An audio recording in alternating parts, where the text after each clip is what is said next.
My name is Steve Edmonds. I campaign manage for Bill Wohlsifer. He would have been here today. Unfortunately, he is an active attorney, and he was called into federal court in New York State. So that's why he's not here speaking to you about this plan.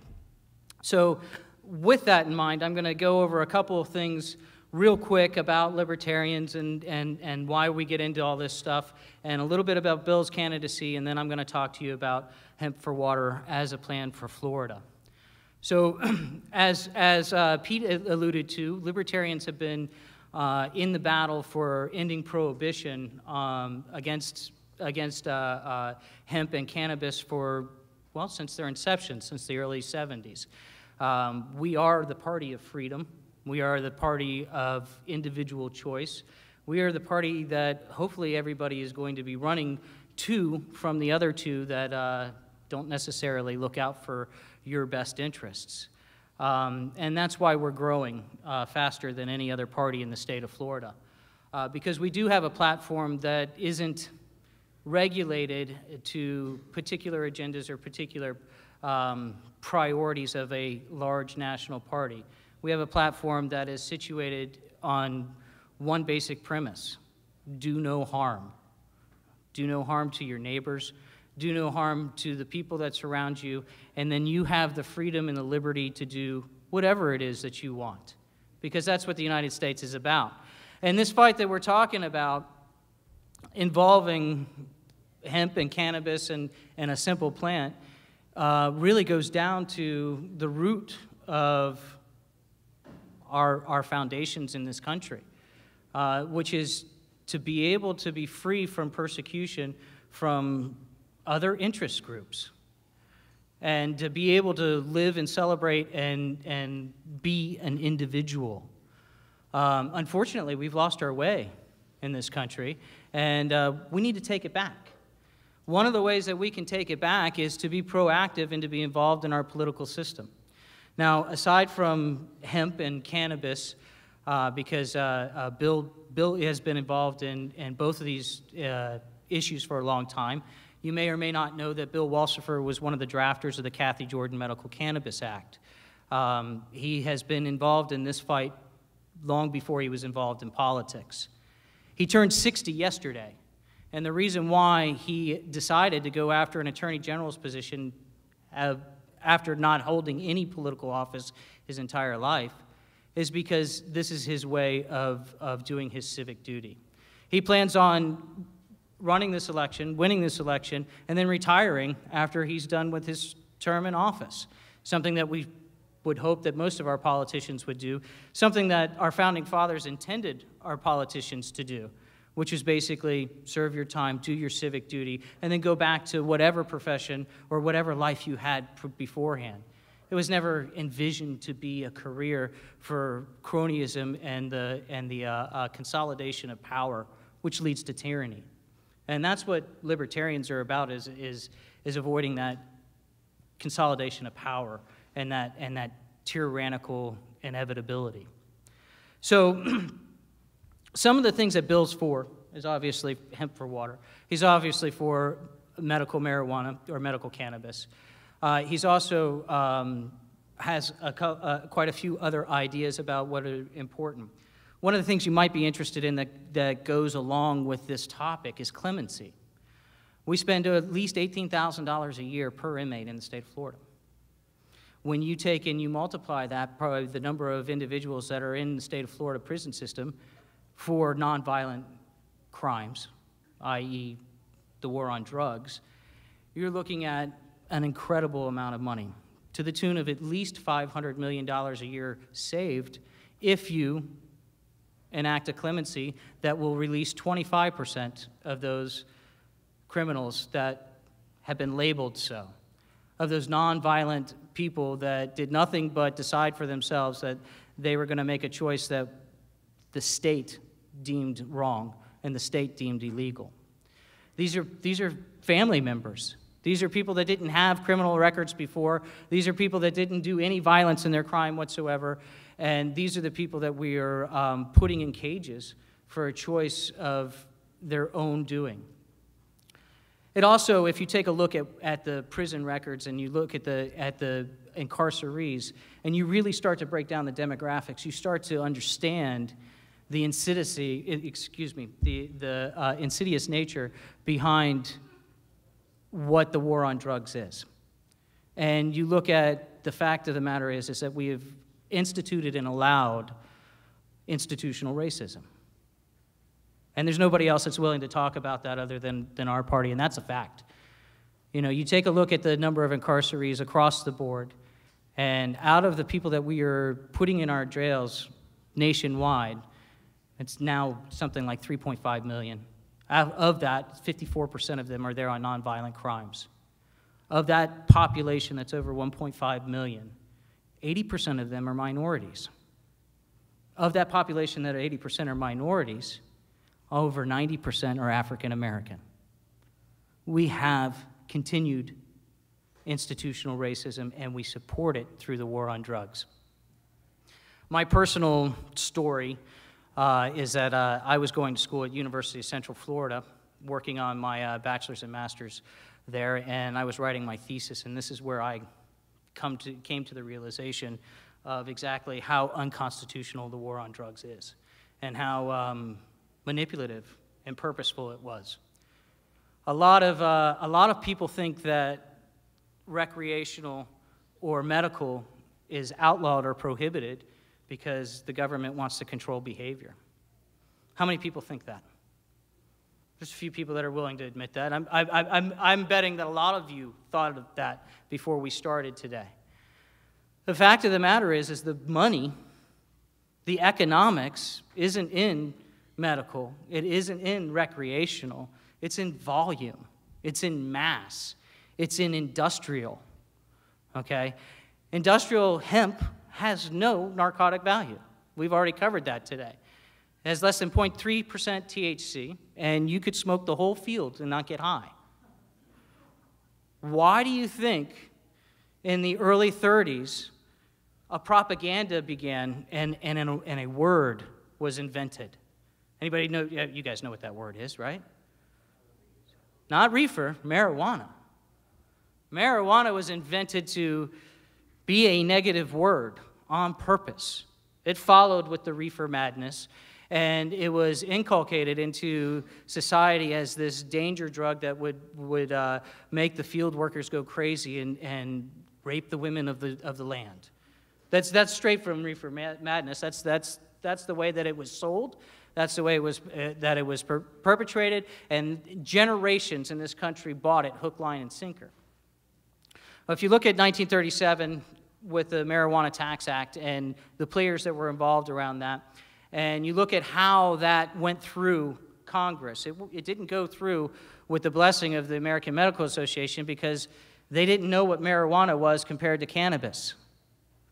Okay, they didn't stop to fight the fact that they were about to outlaw one of the best medicinal tools that they had. Okay, hemp and cannabis has been around for centuries, since the dawn of time, and there's lots of people that will talk about that.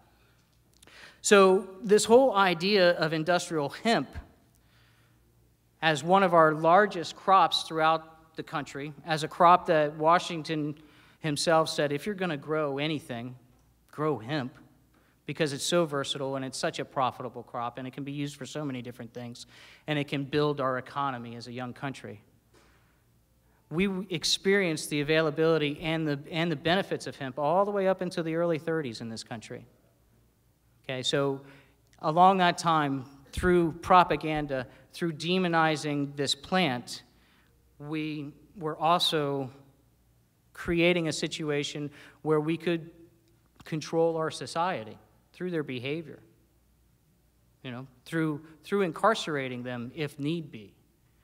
And we arrive today trying to regain our rights, to regain our farm freedom, to regain our medical freedom, and we're fighting the same people that took it away from us in the first place.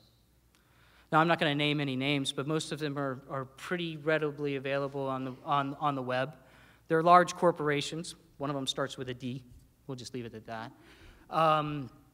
that decided in the 30s that they couldn't compete with what industrial hemp had to offer, that decided in the 30s that the synthetic and the man-made items that they were making, whether it be in the medical field, whether it be in the textile field, whether it be in plastics, whether it be in petroleum, whether it be in car making, were too much of a competition for them to compete against. So, what do you do as an entrepreneur and a capitalist, and as somebody that doesn't want competition to take away from your bottom line? You use the system to your advantage. And they outlawed hemp. And they did a good job of it. They instituted a plan, they made it happen, and they were able to hold it. Nobody even blinked about it until the last decade. When I wrote that thesis, that was in 2000, the unconstitutionality of the war on drugs. 5 years ago, if you would have said that, I would be speaking in front of a room full of people that were very interested in decriminalizing or legalizing hemp or cannabis, I would have told you you're absolutely crazy. No way that the society is ready for it. Today, I'm going to tell you that in 5 years from now, it's my hope anyway, that with what's going on across the country, we will have some of our freedoms back. And hopefully, it will be done through education, and it will be done through what we have going on within our political system. So if you're going to vote for Amendment 2 for medical reasons, for business reasons, for personal reasons, you need to consider who is going to be advising the legislature. You need to consider who's going to be able to challenge the legislature and say, hey, you know, what you're putting out here in this bill isn't exactly what was intended by the hundreds of thousands of people that worked hard to get this amendment passed. You need to have somebody that's going to be your watchdog and your advocate. So with that, I want to talk to you about hemp for water, because this will be the remainder of my time. And then if anybody has any questions about Bill's candidacy, I'll be here the rest of the day. So hemp for water is an idea that came about through working with folks that are trying to find solutions in the clean water fight. I grew up in Stewart, and I've been watching the discharges come out of Lake Okeechobee, well, since the mid-'80s is when I became aware of them. It's been going on since the, coincidentally enough, late 30s. Everything that happens weird in this country seems to happen in that decade. So what we ran across almost every time was, hey, you know, these are all great ideas and these are great solutions, but how are you going to pay for it? Well, this is how you're going to pay for it, folks. And this is what Hemp for Water is about. In the state of Florida, we go through a period of drought and deluge on a cycle of about 7 to 10 years. Because of this continuation between this cycle, we have to manage water in either very low quantities or in quantities that are frankly unmanageable. All right, and what I mean by that is during the drought, we're searching for water anywhere to prevent saltwater intrusion, to keep our fields irrigated, to basically keeping the cities supplied with drinking water, and it is a very hard challenge. In times of deluge, in times of very wet seasons, we're trying to figure out what we're going to do with all the water. To give you an example, last year in 2013, we flushed to tide over 7 billion gallons a day. 7 billion gallons a day is roughly what the folks here in South Florida consume. In fact, it's probably a little bit more than what South Florida consumes in a day, but we're flushing it to tide. When we flush it to tide, we do so through estuaries, which kills another 3.7 billion in economy, just because there's a 1% chance that the dike around Lake Okeechobee will breach. Now, nobody wants to see flooding or problems happen to anybody, least of all, you know, the folks that claim do no harm. But the reality is that for a 1% chance of disaster, we created, for sure, a 100% chance, or we created a disaster on the coasts. And it pretty much almost killed the marine economy of the town that I grew up in 2013. So This is one example of really poor water management throughout the state of Florida. We have a situation in Apalachicola where we sue the state of Georgia for fresh water coming in from Georgia because there's not enough water to keep our oysters irrigated properly at the right salinity levels. Okay? We have saltwater intrusion in every major city. We have drinking shortages in Miami. We have drinking shortages in Tampa. We have drinking shortages in Orlando. We have sinkholes forming in Orlando because we take all of the water that happens in the urbanscape off of the concrete and off of the asphalt, and we shunt it straight to the Kissimmee River, which then goes into Lake Okeechobee, which then overflows and then has to go to tide. Wouldn't it make a lot more sense if we managed our water and maybe kept some of that $7 billion or 7 billion gallons a day that we waste and maybe help out with secondary water systems to prevent the aquifer from depleting and sinkholes from starting? Or how about we help Miami keep saltwater intrusion from occurring, which costs them almost $1 billion a year? You know, there's a lot of economic realities that are going on with all of this. So to fix all of these different problems, a lot of estimates range anywhere from 30 billion to 50 billion. And we went ahead and said, okay, it's going to cost 50 billion. And then we're going to add something to that. We're going to add a pipeline, a series of pipes and pumps that can take that 7 billion gallons a day and pump it back up to Apalachicola, or pump it down to Miami, or put the excess where it's needed, instead of just wasting a surplus that could be utilized properly. So everybody says, well, that's a great idea. That sounds wonderful. How are you going to pay for it? We're getting to that. Bill says, well, you know what? As Attorney General, I have the statutory authority to be able to remove items from the controlled substance list. Industrial hemp has no reason, rhyme, or being on the controlled substance list. Again, it has no THC in it. You could smoke the whole field and not get high. There's no reason why it should be on the controlled substance list. Stop and think about why you think it is on the controlled substance list. It does come down to money. So the Attorney General has the ability to take that off the list tomorrow, should she so choose. Our existing Attorney General could do it. She won't. And I can guarantee you that either one of the Democrats that are running in the primary, if given the opportunity to declassify it, they will not. Because there's interests that go beyond what's doing right for the citizens of the state of Florida that are guiding their decisions. So day one, Bill will take industrial hemp off the schedule. This creates a lot of advantages for agriculture. A lot of people in agriculture don't realize the cash crop that hemp can be. A couple of the major things that stand out about hemp is that it doesn't have to be a single grow per year cycle. Hemp can be grown multiple times within a year, thus giving you multiple opportunities. Hemp can also be grown with the amount of precipitation that falls on Florida annually, which is more than 50 inches. Hemp also does not require as much water as traditional crops.